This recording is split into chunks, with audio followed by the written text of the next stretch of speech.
केजरीवाल ने चुनी आदमपुर गढ़ की चुनौती। बीजेपी को उसी की रणनीति से हराने की कोशिश। हरियाणा मिशन 2024 के तहत आज हिसार के अंदर यानी कि अरविंद केजरीवाल के जन्म स्थल के ऊपर अरविंद केजरीवाल आज यहां पर पहुंचे थे और उन्होंने बीजेपी की तरह के इमोशनल संदेश दिया और कल सबको यही कहा कि हिसार यानी कि मेरी जन्म स्थल मेरी जन्मभूमि के ऊपर मैं जा रहा हूं। इसी को लेकर के हरियाणा मिशन 2024 की शुरुआत हो चुकी है और ये शुरुआत जो है सबसे बड़ी हॉट सीट मानी जाने वाली हिसार के अंदर आदमपुर से शुरू हो रही है। जी हाँ, आदमपुर उपचुनाव को लेकर के अरविंद केजरीवाल ने तैयारी शुरू कर दी और आपको बता देते हैं अरविंद केजरीवाल ने आज ही प्रेस कॉन्फ्रेंस के अंदर एक बड़ा संदेश देते हुए ये कहा है कि अगर आदमपुर के अंदर आम आदमी पार्टी है तो सबसे ज्यादा बेहतर है अगर वो जीतती है, अगर दूसरे नंबर के ऊपर रहती है तो कहीं ना कहीं ये लोगों के अंदर संदेश जाएगा कि कांग्रेस पार्टी से बेहतर है आम आदमी पार्टी और दूसरे स्थान के ऊपर आई है। तो वहीं अगर तीसरी बात की जाए, अगर आम आदमी पार्टी आदमपुर चुनाव के अंदर तीसरे स्थान के ऊपर रहती है तो मतदाता के अंदर यह संदेश जाएगा कि त्रिकोणीय मुकाबला इस बार आदमपुर के अंदर रहा। हालांकि अरविंद केजरीवाल का कहना है कि 52 सालों से भजन लाल की इस सीट के ऊपर कुलदीप बिश्नोई राज करते हुए आए, लेकिन अब ये राज यहाँ टिकने वाला नहीं है क्योंकि आम आदमी पार्टी यहाँ पर आ चुकी है। चलिए अब आपको दिखाते हैं कि क्या कुछ जो है उपचुनावों को लेकर के तो अरविंद केजरीवाल ने कहा है प्रेस कॉन्फ्रेंस के अंदर। आप सब लोगों को मेरा नमस्कार। जो दर्शक इस वक्त हम लोगों को देख रहे हैं सुन रहे हैं उन सब लोगों को मेरा नमस्कार। आज बड़े महत्वपूर्ण विषय के ऊपर मैं बात करना चाहता हूं। हम आज़ादी के 75 साल मना रहे हैं। देश बड़े हर्षोल्लास के साथ 75 साल मना रहा है, लेकिन सभी के मन में एक प्रश्न है। 75 साल हो गए। 75 साल किसी भी देश के लिए कोई बहुत ज्यादा नहीं होते, पर 75 साल किसी भी देश के लिए कम भी नहीं होते। 130 करोड़ भारतीयों के मन में प्रश्न है कि इन 75 सालों में कई देश हमसे आगे निकल गए, भारत पीछे क्यों रह गया? भारत आज दुनिया का नंबर 1 देश क्यों नहीं है? भारत अमीर देश क्यों नहीं है?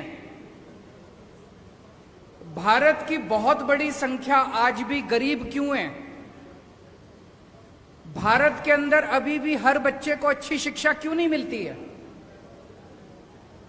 हमारे में किस चीज की कमी है? भारत के लोग दुनिया के सबसे इंटेलिजेंट लोग हैं। भगवान ने जब पृथ्वी की रचना की और इंसान बनाया, सबसे इंटेलिजेंट लोग भारत में भगवान ने पैदा किए। हमारे लोग जब दुनिया भर में जाते हैं, अमेरिका ले लो, लंदन ले लो, फ्रांस ले लो, दुनिया की कोई मल्टीनेशनल कंपनी उठा के देख लो, ऊपर आपको एक इंडियन बैठा मिलेगा नंबर 1 या नंबर 2 पोजीशन पे। हमारे देश के लोग इतने इंटेलिजेंट हैं, इतने हार्ड वर्किंग हैं, फिर हमारा देश पीछे क्यों रह गया? भगवान ने जब पृथ्वी बनाई, भारत को सब कुछ दिया। भगवान ने सबसे खूबसूरत जगह भगवान ने भारत को बनाया। भारत में नदियां हैं, पहाड़ हैं, मिनरल्स हैं, जड़ी बूटियां हैं, सारी फसलें हैं, समुद्र है, कोई कमी नहीं छोड़ी भगवान ने। फिर भारत पीछे क्यों रह गया? आज ये प्रश्न सब लोगों के मन में है कि भारत पीछे। जो देश हमारे बाद आजाद हुए, सिंगापुर हमारे 15 साल बाद आजाद हुआ, आज हमसे आगे निकल गया। सेकेंड वर्ल्ड वॉर में जापान ध्वस्त हो गया था, हमसे आगे निकल गया आज। सेकेंड वर्ल्ड वॉर में हिटलर के बाद जर्मनी ध्वस्त हो गया था, आज हमसे आगे निकल गया। हम पीछे क्यों रह गए? कुछ लोग पूछते हैं, can India lead the world? Why not? हमारे पास दुनिया के बेस्ट इंजीनियर हैं, बेस्ट डॉक्टर हैं, बेस्ट किसान हैं, बेस्ट वकील हैं, बेस्ट टैलेंट है दुनिया का, फिर हम आगे क्यों नहीं बढ़ सकते? हमारा सिस्टम खराब है। पिछले 75 साल के अंदर इन पार्टियों और इन नेताओं ने मिलके हमारे देश के अंदर केवल राजनीति की है, गंदी राजनीति की है। इनके भरोसे अगर छोड़ दिया तो अगले 75 साल भी देश को ये आगे नहीं बढ़ने देंगे। अगले 75 साल भी भारत पीछे रह जाएगा। अब उम्मीद केवल एक ही है, इस देश की जनता। अगर 130 करोड़ लोग एक साथ इकट्ठे हो जाएं तो भारत को दुनिया का नंबर 1 देश बनने से कोई नहीं रोक सकता। पूरा देश इकट्ठा हुआ था 1947 में। जब सारा देश इकट्ठा हुआ 1947 में, हमने अंग्रेजों को उठा के बाहर फेंक दिया। आज अगर हम सारे जने इकट्ठे हो जाएं, भारत को दुनिया का नंबर 1 देश बनने से कोई नहीं रोक सकता। उसी मिशन पे हम लोग निकले हैं। हम लोग देश के कोने कोने में जाएंगे, हर राज्य के अंदर जाएंगे और लोगों को जोड़ने की कोशिश करेंगे। लोगों को जोड़ने की कोशिश करेंगे। अगर 130 करोड़ लोगों को जोड़ने का हमारा मकसद है। इसीलिए मेरी सभी लोगों से अपील है, चाहे आप बीजेपी के हो, चाहे आप कांग्रेस के हो, चाहे आप आम आदमी पार्टी के हो, चाहे आप इस पार्टी के हो, चाहे उस पार्टी के हो, पार्टीबाजी नहीं कर रहे हम लोग। हमारा मकसद है जनता को जोड़ना। जो जो लोग इस देश को दुनिया का नंबर 1 देश देखना चाहते हैं, आप सब लोग इस मुहिम से जुड़िए। इस मुहिम से जुड़ने के लिए इस नंबर पे मिस्ड कॉल करनी है, 95100100। मैं दोबारा रिपीट कर दूं, 95100100। भारत को दुनिया का नंबर 1 देश बनाने का क्या मतलब है? हमें इस देश के हर बच्चे के लिए अच्छी शिक्षा का इंतजाम करना पड़ेगा। हमें इस देश में हर भारतीय के लिए अच्छे इलाज का इंतजाम करना पड़ेगा। हमें इस देश में हर व्यक्ति के लिए बिजली, पानी, रोजगार का, हर युवा के लिए रोजगार का इंतजाम करना पड़ेगा। भाषण देना बड़ा आसान है, मैं भी भाषण दे सकता हूं, दुनिया का नंबर 1 देश बनाएंगे, लेकिन काम करना बड़ा मुश्किल है, बड़ी मेहनत करनी पड़ेगी। और इन सारी चीजों में सबसे इंपॉर्टेंट एक चीज है, वो है शिक्षा। मुझे लगता है 1947 में हम लोगों से एक गलती हुई थी। जैसे ही देश आजाद हुआ, आजाद भारत को सबसे ज्यादा तवज्जो शिक्षा पे देनी चाहिए थी। 1947 में ही हमें मिशन मोड में, वॉर मोड में, हर गांव के अंदर, हर मोहल्ले के अंदर अच्छे सरकारी स्कूल, फ्री शिक्षा, शानदार शिक्षा का इंतजाम करना चाहिए। लेकिन दुख की बात यह है कि आजादी के वक्त भी नहीं किया और अब 75 साल के अंदर भी हमने शिक्षा के ऊपर उतनी तवज्जो नहीं दी। लेकिन अब और इंतजार नहीं कर सकता भारत। अब हमें वॉर मोड में पूरे देश के अंदर अच्छी और फ्री शिक्षा का इंतजाम करना है। मैंने आज ही चिट्ठी लिखी है प्रधानमंत्री जी को। प्रधानमंत्री जी ने अभी 5 सितंबर को ऐलान किया कि 14,500 स्कूलों को केंद्र सरकार पूरे देश में अपग्रेड करेगी। बहुत अच्छी बात है, हम बधाई देते हैं उनको। लेकिन देश में 10 लाख, 10.5 लाख सरकारी स्कूल हैं। अगर 14,500 स्कूलों को किया जाएगा तो 100 साल लग जाएंगे सारे सरकारी स्कूलों को ठीक करने में। अब भारत इंतजार नहीं कर सकता। 130 करोड़ लोग बेचैन हो रहे हैं। मेरा उनसे निवेदन है, मैंने आज ही चिट्ठी लिखी है प्रधानमंत्री जी को, कि सारी राज्य सरकारों को एक साथ लीजिए और वॉर मोड में, मिशन मोड में हम अपने 10 लाख सरकारी स्कूलों को 5 साल के अंदर ठीक करके दिखाएंगे। इसका प्लान बनाते हैं। सारे सरकारी स्कूलों को शानदार बनाएंगे। दिल्ली में हमने सरकारी स्कूलों को ठीक किया, पूरे देश के अंदर भी ठीक कर सकते हैं। हम उसके लिए तैयार हैं। जो मदद हमसे चाहिए हम उसको करने के लिए तैयार हैं। दिल्ली में हमने कम पैसे में और बहुत शानदार स्कूल बना दिए। अब पंजाब के अंदर मान साहब सरकारी स्कूलों को ठीक करने में लगे हुए हैं, वहां भी ठीक करेंगे। पूरे देश के अंदर अपने को मिलकर करने हैं। देश में इस टाइम एक गलत ट्रेंड चल रहा है। जैसे हरियाणा के अंदर मौजूदा सरकार ने लगभग 190 सरकारी स्कूल बंद कर दिए। उसके पहले की कांग्रेस सरकार ने 500 स्कूल 700 स्कूल बंद कर दिए इन दोनों सरकारों ने मिलकर पिछले कुछ सालों में। सरकारी स्कूल अगर हम बंद करते जाएंगे तो गरीबों के बच्चे कहां पढ़ेंगे? कहते हैं सरकारी स्कूल में बच्चे कम आते हैं, कम आने लग गए। आपने सरकारी स्कूलों का ऐसा बेड़ा गर्क कर दिया कि गरीब आदमी अब अपने बच्चों को सरकारी स्कूल में नहीं भेजता, वो अपना पेट काट के 2 टाइम की रोटी कम खा लेगा, प्राइवेट स्कूल में भेजना चालू कर दिया। आप सरकारी स्कूलों को बंद करने की बजाय उनको शानदार बना दो, देखो बच्चे आने लग जाएंगे, अमीरों के बच्चे भी आएंगे, दिल्ली में अमीरों के बच्चे भी आ रहे हैं। तो ये सरकारी स्कूलों को बंद करने का जो सिस्टम पूरे देश के अंदर चल रहा है, ये बड़ा डेंजरस है, बहुत डेंजरस है। देश में 27 करोड़ बच्चे रोज स्कूल जाते हैं, इनमें से 18 करोड़ बच्चे सरकारी स्कूलों में जाते हैं। अगर हमने सरकारी स्कूल बंद करने चालू कर दिए, 18 करोड़ गरीब बच्चे कहां जाएंगे? क्या 18 करोड़ बच्चे अनपढ़ रह जाएंगे? अगर 18 करोड़ बच्चे हमारे अनपढ़ रह गए तो देश कैसे तरक्की करेगा? इन 18 करोड़ बच्चे जो 10 लाख सरकारी स्कूलों में पढ़ते हैं, इनके लिए हमें शानदार शिक्षा का इंतजाम करना है।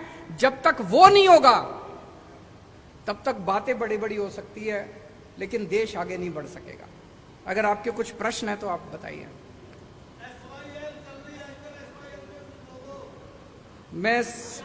मैं जानता था जी आप SYL पे जरूर पूछोगे। मैं पहले 2 मिनट मान साहब को कहूंगा कि वो अपनी बातें रखें, उसके बाद मैं जवाब दूंगा।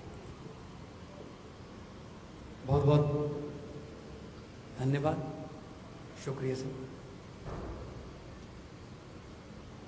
देश के सबसे क्रांतिकारी मुख्यमंत्री अरविंद केजरीवाल जी ने जो बातें की हैं,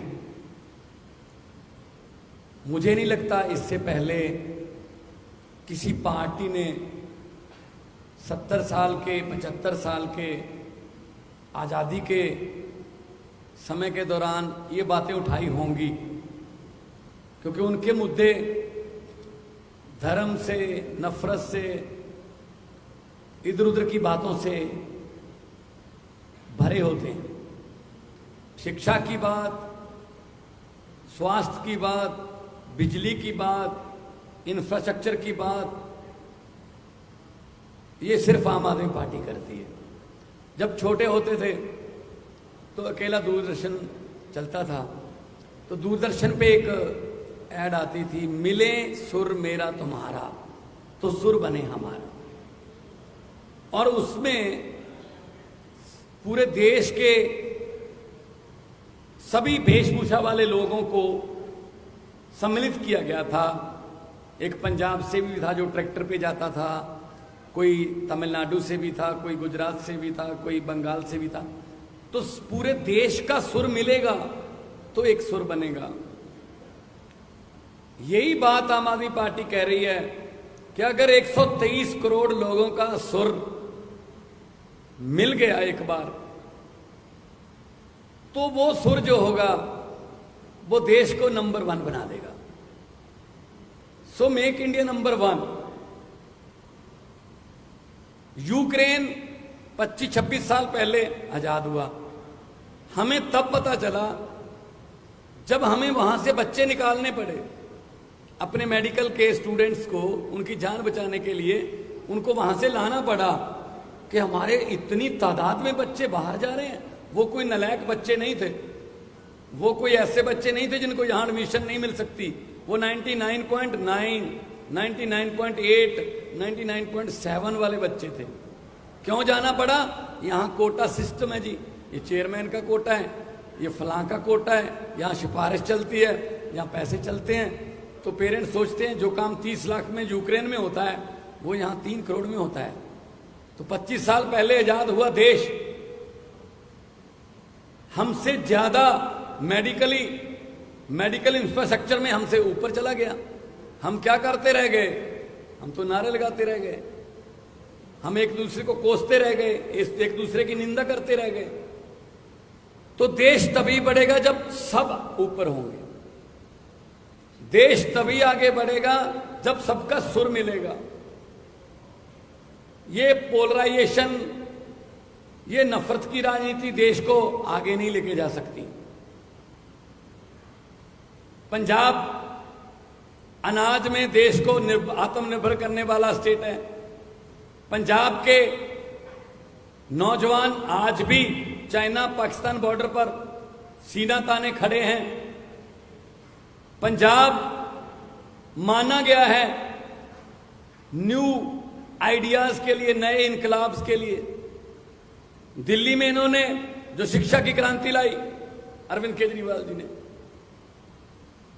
स्वास्थ्य में क्रांति लाई, मोहल्ला क्लिनिक, हमने 100 मोहल्ला क्लिनिक, अभी 6 महीने हुए नहीं है हमारी सरकार को बने हुए पंजाब में, 100 मोहल्ला क्लिनिक खुल गए।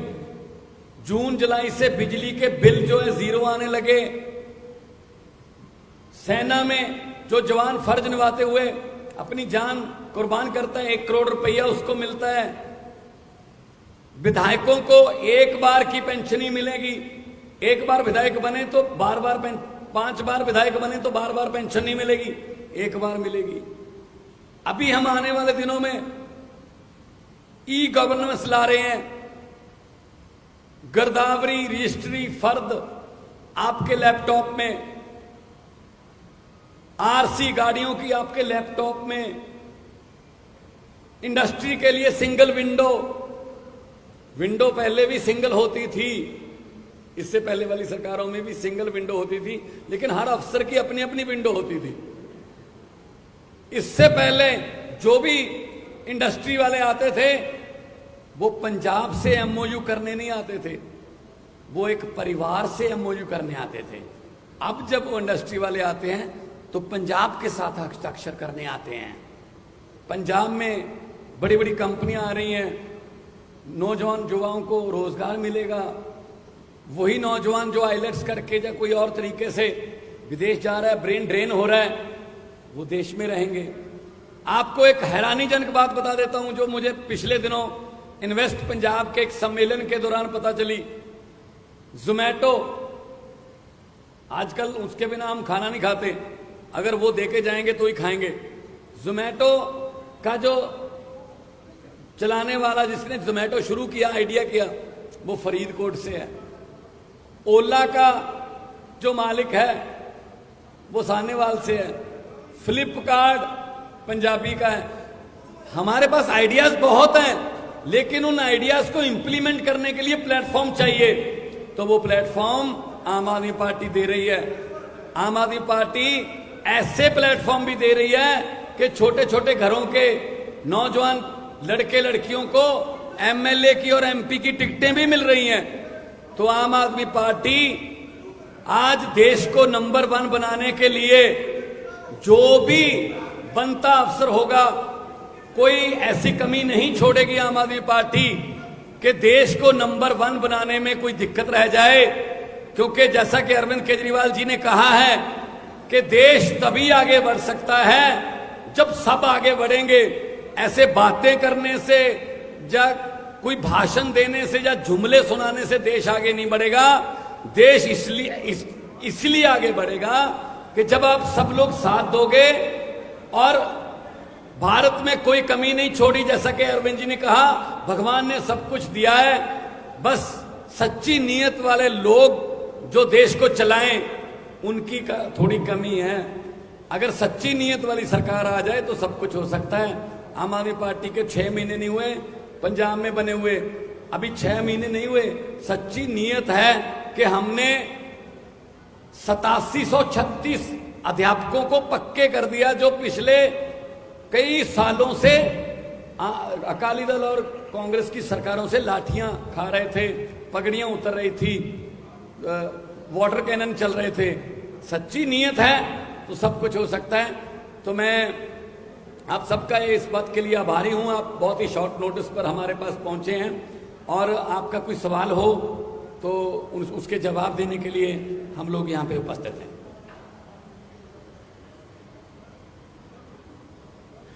अभी हमारे मीडिया के एक साथी ने एसवाईएल के बारे में पूछा कि एसवाईएल पे हमारा क्या स्टैंड है। मैं आपसे पूछना चाहता हूं कि एसवाईएल पे पंजाब कांग्रेस का क्या स्टैंड है। और हरियाणा कांग्रेस का क्या स्टैंड है, SYL पे पंजाब बीजेपी का क्या स्टैंड है और हरियाणा बीजेपी का क्या स्टैंड है। पंजाब में जाते हैं ये लोग तो कहते हैं SYL बनने नहीं देंगे, हरियाणा में आते हैं ये लोग तो कहते हैं SYL लेके रहेंगे। इसी गंदी राजनीति ने पिछले 70 साल में भारत को, इंडिया को नंबर 1 नहीं बनने दिया। केवल और केवल गंदी राजनीति करते हैं। SYL बड़ा इंपॉर्टेंट मुद्दा है, पानी बड़ा इंपॉर्टेंट मुद्दा है। दोनों राज्यों में पानी की कमी है, हमें यह बात माननी पड़ेगी। पंजाब में पानी का स्तर बहुत नीचे जा रहा है, पानी की कमी है, लोग प्यासे हैं।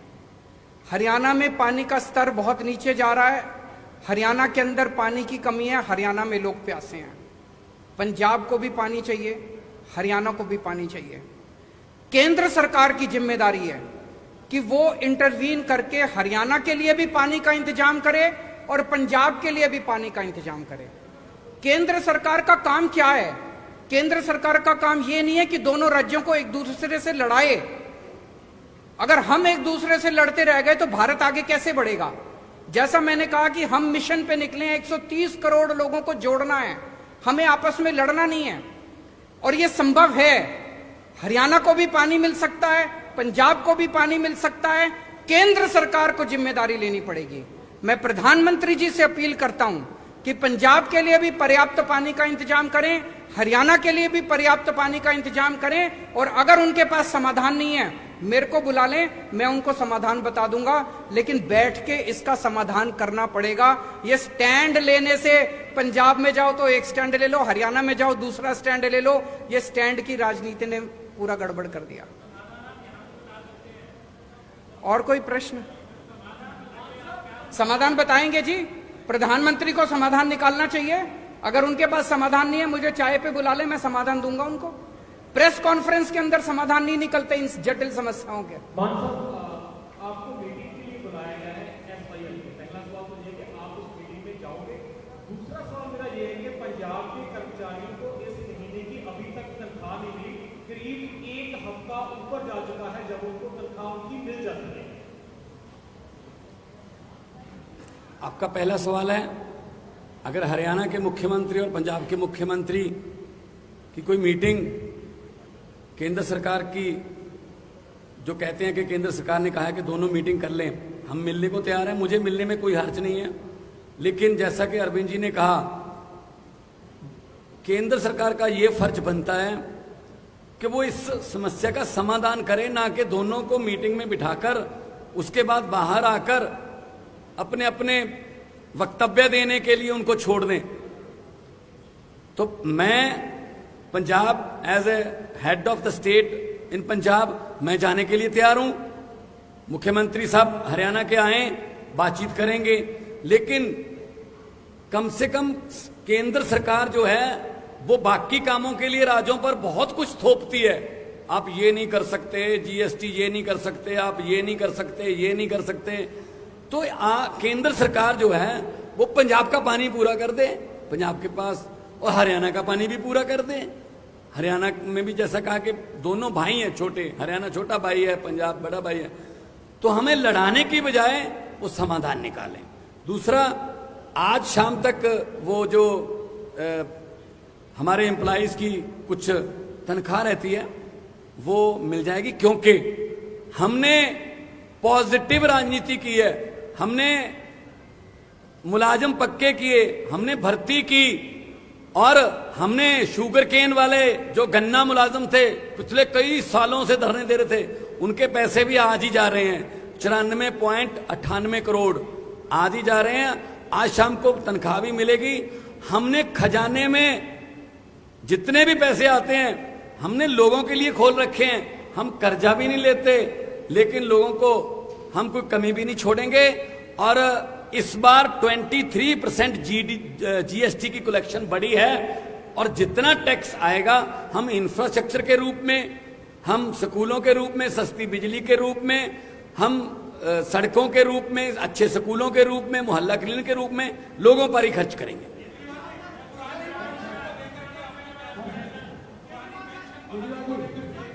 पुरानी पेंशन बहाल होनी चाहिए। जो एक मिनट उनसे उनका सवाल वो ले लेते हैं। जो नई पेंशन स्कीम है ये सरकारी कर्मचारियों के साथ बहुत बड़ा धोखा है। पुरानी पेंशन स्कीम लागू होनी चाहिए। केंद्र सरकार ने एक तरह से पूरे देश के ऊपर नई पेंशन स्कीम थोपी थी। मैं आज इस मंच के माध्यम से केंद्र सरकार से अपील करना चाहता हूं कि सारे जितने उसके बाद एम्प्लॉयज रिक्रूट हुए जो कि नए पेंशन स्कीम से अफेक्टेड हैं, वो सारे बहुत ज़्यादा दुखी हैं और बहुत गुस्से में हैं।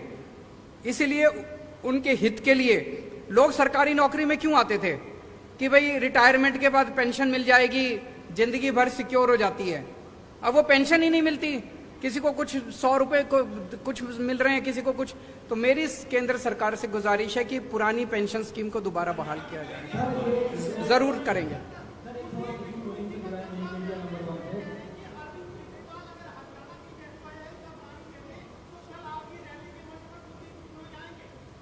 कुलदीप बिश्नोई की जरूरत ही नहीं हमको। कुलदीप बिश्नोई वहीं रहे, वो किस लिए? आप एक चीज बताओ, मैं आपसे पूछना चाहता हूं।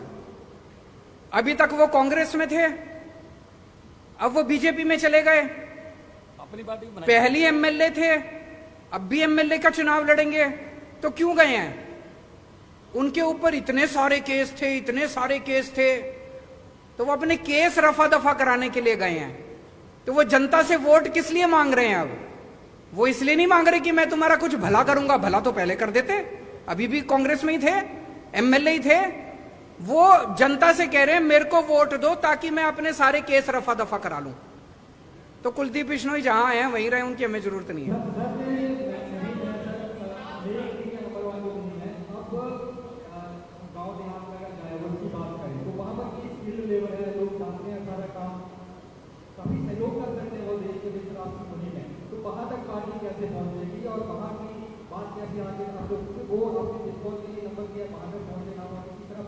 बहुत अच्छा आपका प्रश्न है। इसमें युवाओं को बहुत बड़ी भूमिका अपनानी पड़ेगी। जिस दिन युवा इकट्ठे हो जाते हैं उस दिन किसी भी देश के अंदर क्रांति आ जाती है। इसलिए मैंने एक नंबर जारी किया है। इस नंबर के ऊपर मैंने अभी 10-15 दिन पहले किया था, लाखों लोग ऑलरेडी जुड़ चुके हैं।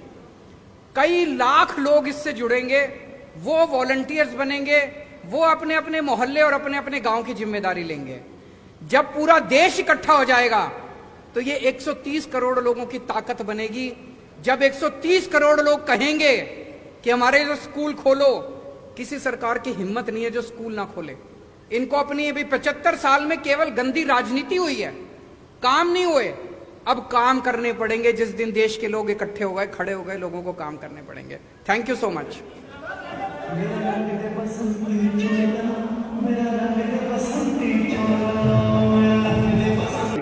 श्याम जी पोटैटो चिप्स, वो भी कई सारे डिलीशियस फ्लेवर्स के साथ।